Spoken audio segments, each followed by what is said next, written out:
Bundle ये local वाला दे दीजिए।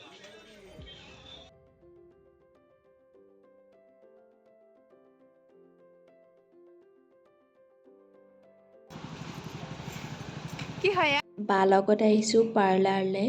মই ইয়াত পাৰ্লাৰ তেনেকৈ আহিয়ে পোৱা নাই, বাৰ কিবা কিবি বস্তু কিনিবলগীয়া আছিলে কচমেটিক, তো মই বাৰ লগত পাৰ্লাৰত আহিলোঁ। দেখিছেনে কাশ্মীৰৰ দোকান সেইখন, কাশ্মীৰৰ সকলো বস্তুৱেই তাত পোৱা যায়।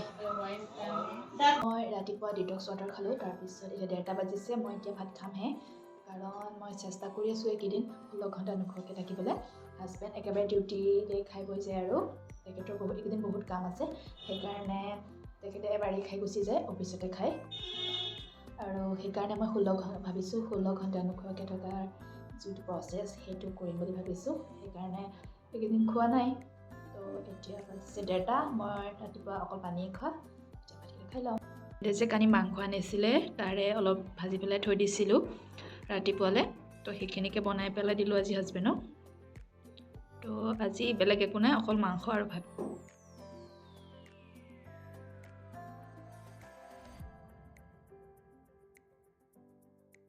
এতিয়া বাজিছে 2:30, হাজবেণ্ডে ফোন কৰিছে যে তেখেতৰ ভোক লাগিছে, তো সেইকাৰণে বাহিৰতো তেনেকৈ মই খাব নিদিওঁ তেখেতক, যে তোমাৰ ভোক লাগিলে মোক ফোন কৰি দিবা, নহ'লে কেণ্টিনত খাবা, বাহিৰত তেনেকৈ খাব নিদিওঁ। তো ভোক লাগিছে বোলে, সেইকাৰণে ৰুটি খাম কৈছে, মই এতিয়া ৰুটি বনাম। শুকান ৰুটি, মগু দালি, মচুৰ দালি মই তিয়াই থৈছিলোঁ ৰাতিৰ, সেইখিনি মই বনোৱা নাই। মাংস দিয়ে ভাত খালোঁ যে, সেইকাৰণে এতিয়া মই মচুৰ দালি আৰু মগু দালি আৰু আলু দি এটা এনেকুৱা জোল বনালোঁ ৰুটিৰ লগত খাবলৈ।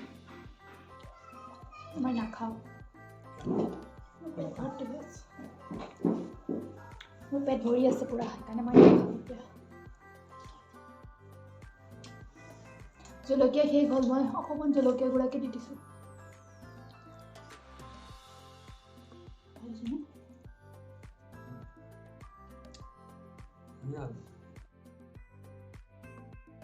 হাজবেণ্ডে লাঞ্চ কৰি আছে, লাঞ্চ কৰাৰ পিছত মই হাজবেণ্ডৰ লগত বজাৰ কৰিব যাম মাৰ্কেটত।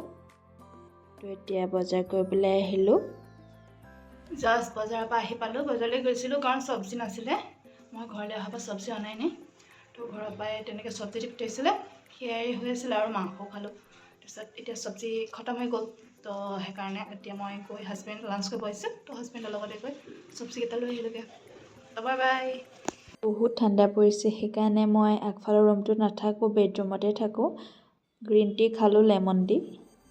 আজি দুপৰীয়া ৰুটি খালোঁ আৰু মোৰ মিছেছেও আজি দেৰিকৈ ভাত খালে, গতিকে ৰাতি এতিয়া 2টাৰে বৰ বেছি ভোক নাই, সেইকাৰণে পাস্তা বহুত দিন খোৱা নাছিলোঁ, বোলে আজি পাস্তাকে বনোৱা, দুয়োটাই পাস্তা খাওঁ। আৰু ভেজ পাস্তা বনালে ৱাইফে। তাৰপিছত দিনৰে ৰুটি লাডু 2টা আছিলে, 2খন ৰুটি আৰু মাংস আনি থোৱা আছিলে, মাংস ড্ৰাই ফ্ৰাই, আৰু ইফালে নেমু আৰু পিঁয়াজ কাটি লৈছে ধুনীয়াকৈ। গতিকে এতিয়া লাইট ডিনাৰ কৰিম আৰু তাৰপৰা শুই থাকিম। মাংস ড্ৰাই ফ্ৰাই, সৰু ল'ৰা আমি আজি চিকেন ড্ৰাই ফ্ৰাই খাইছোঁ। জোৰ আমাৰ দেহা দেহা ভাল পায় নহয়। দেহা আজি লাডু মাহীয়ে মোক চিকেন ড্ৰাই ফ্ৰাই খুৱাইছে দেই। আজি বহুত দিনৰ মূৰত, মানে এমাহমানেই হ'ল, পাস্তাখিনি আনি থোৱা, বাই ওৱান গেট ওৱানত বিশালৰ পৰা আনিছিলোঁ। হাজবেণ্ডে খাই ইমান ভাল নাপায়, সেইকাৰণে আমি ৰন্ধাই নহয়, ময়ো ঘৰত গৈ অলপ দিন থাকিলোঁগৈ যে, তেনেকেই এমাহৰ আগত খোৱা হৈছিলে। সেইকাৰণে আজি ভাবিলোঁ কি খাওঁ কি নাখাওঁকৈ, ৰুটি 2টাও আছে, ভাত খাবও মন নাই, মোৰ ভোক নাছিলে, সেইকাৰণে পাস্তাকে বনোৱা বুলি ক'লে হাজবেণ্ডে, সেইকাৰণে পাস্তাকে বনালোঁ। আৰু ৰুটিও আছিলে, আৰু মই মেৰিনেট কৰি থোৱা মাংস আছিলে, সেই মাংসখিনিও বনালোঁ। এনেকৈ লাইটকৈ খাম বুলি ভাবি পেলাই হেভিয়ে হৈ গ'ল। তো মই আকৌ পাস্তা খাই ভাল পাওঁ, হাজবেণ্ডে আকৌ ভাল নাপায়, কিন্তু ইমানো নাখাওঁ দেই, আজি ভিডিঅ'টো ইমানতে সমাপ্ত কৰিছোঁ। ভিডিঅ'টো চোৱাৰ কাৰণে বহুত বহুত ধন্যবাদ। এইকেইদিন ৰেচিপি দিয়া হোৱা নাই কাৰণ মোৰ ঘৰৰ পৰা অহাৰ পাছত কাম শেষেই কৰিব পৰা নাই। Thank U.